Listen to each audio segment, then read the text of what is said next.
ডাল চানাচুর বানানো এতটা সহজ সত্যিই ভাবতে পারিনি। ঝাল ঝাল ডাল চানাচুর বৃষ্টির দিনে খেতে কার না ভালো লাগে, আর সেটা যদি হয় বাড়ি তৈরি তাহলে তো জাস্ট ফাটাফাটি। আজকে তোমাদের সঙ্গে একদম ঝাল ঝাল দোকানের মতো ডাল চানাচুর বানিয়ে দেখাবো। এই ডাল চানাচুর বানানোর জন্য লাগবে ছোলার ডাল। এখানে ছোলার ডাল নিয়েছি 500 গ্রাম। ভালোভাবে পরিষ্কার করে নিতে হবে, তারপর 5 থেকে 6 বার জল পাল্টে এইভাবে পরিষ্কার করে ধুয়ে নিতে হবে। একদম এরকম জলটা যখন স্বচ্ছ হয়ে যাবে এইভাবে কিছু জল দিয়ে রেখে দিতে হবে, তারপর অ্যাড করে দিতে হবে 1 চামচ খাবার সোডা। খাবার সোডা এখানে 500 গ্রাম ডালের জন্য 1 চামচ অ্যাড করেছি। খাবার সোডা ভালো করে মিশিয়ে নেওয়ার পর সারা রাত্রি ভিজিয়ে রেখে দিতে হবে। তোমাদের এখন পরের দিন সকালবেলায় দেখাচ্ছি। দেখতেই পাচ্ছ ডালগুলো ফুলে অনেকটাই মোটা হয়ে গেছে। এই জল থেকে ছেঁকে তুলে নিতে হবে, তারপর ধুয়ে নিয়ে একটা সুতির কাপড়ে এইভাবে ছড়িয়ে দিতে হবে। এইভাবে ছড়িয়ে দিয়ে কিন্তু এই ডালগুলোকে শুকিয়ে নিতে হবে। একটু জল থাকলে হবে না, তো পাখার নিচে এইভাবে রেখে দিতে হবে, বাতাসে শুকিয়ে যাবে। একদমই জল থাকা যাবে না। তো চাইলে তোমরা কাপড় দিয়ে এইভাবে ঘষে ঘষে জলটাকে পুছে নিতে পারবে। তো দেখতেই পাচ্ছ খুব সুন্দরভাবে এই ডালটা রেডি হয়ে গেছে, একটু জল নেই, একদম ঝরঝরে হয়ে গেছে।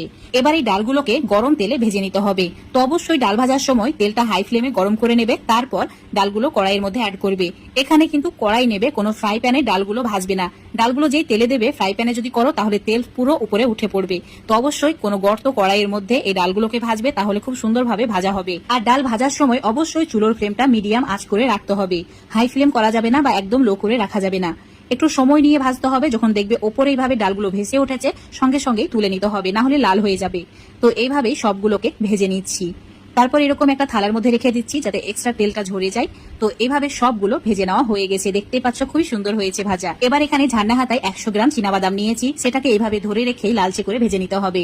কালারটা ঠিক এরকম হলেই তেল থেকে তুলে নিতে হবে, তারপর ওই থালার মধ্যে ঢেলে দিতে হবে। আর কারি পাতা ভাজার সময় অবশ্যই চুলোটাকে অফ করে তেলটা একটু ঠান্ডা করে নেওয়ার পর ভাজবে, না হলে পাতাগুলো পুড়ে যাবে। সমস্ত কিছু ভাজা হয়ে গেছে। তো এখন এটা হালকা একটু ঠান্ডা করে নিতে হবে। তারপর একটা বড় সাইজের বাটি বা পাত্রের মধ্যে নিয়ে নিতে হবে। তারপর এর মধ্যে মশলা অ্যাড করতে হবে। নিজেদের পছন্দ মতো বিভিন্ন ধরনের মশলা অ্যাড করতে পারো। ঘরে থাকা সামান্য কিছু মশলা এখানে অ্যাড করে দিচ্ছি, যেমন 1 চামচ বিট নুন, তার সঙ্গে দিচ্ছি 1/2 চামচ গোলমরিচ গুঁড়ো আর 1 চামচ লঙ্কা গুঁড়ো। আর দিয়ে দিতে হবে আমচুর পাউডার 1 চামচ। আমচুর পাউডার যদি না থাকে এখানে চাট মশলা 1 থেকে 1.5 চামচ মতো অ্যাড করে দেবে। সমস্ত কিছু ভালো করে এবার মিশিয়ে নিতে হবে, তাহলে এটা রেডি হয়ে যাবে খাওয়ার জন্য। যদি তোমরা স্টোর করে রাখতে চাও তাহলে অবশ্যই বিট নুনটা এখানে অ্যাড করবে না, বাদ বাকি অন্য মশলাগুলো অ্যাড করবে। আর বিট নুন খাওয়ার সময় অ্যাড করবে, তাহলে এটা নষ্ট হবে না, অনেকদিন পর্যন্ত স্টোর করেও রাখা যাবে। দেখতে পাচ্ছ একদম দোকানের মতো মুচমুচে ঝাল ঝাল ডাল চানাচুর রেডি। আজকের এই ডাল চানাচুরের রেসিপিটা যদি তোমাদের ভালো লেগে থাকে অবশ্যই এভাবে একবার বাড়িতে বানিয়ে খেয়ে দেখবে। আমার রেসিপি ফলো করে বানালে যে খাবে সেই প্রশংসা করবে। তো বন্ধুরা অবশ্যই বাড়িতে একবার এভাবে বানিয়ে খেয়ে দেখবে। মশলা মাখানোর সঙ্গে সঙ্গেই কোনো এয়ার টাইট কাচের জারের মধ্যে এই ডাল চানাচুরগুলো সংরক্ষণ করে রেখে দেবে, তাহলে অনেকদিন পর্যন্ত রাখা যাবে, 6 থেকে 7 মাস, একদমই নষ্ট হবে না। আজকের এই ডাল চানাচুরের রেসিপিটা যদি তোমরা ফেসবুক পেজ থেকে দেখো, পেজটাকে ফলো করে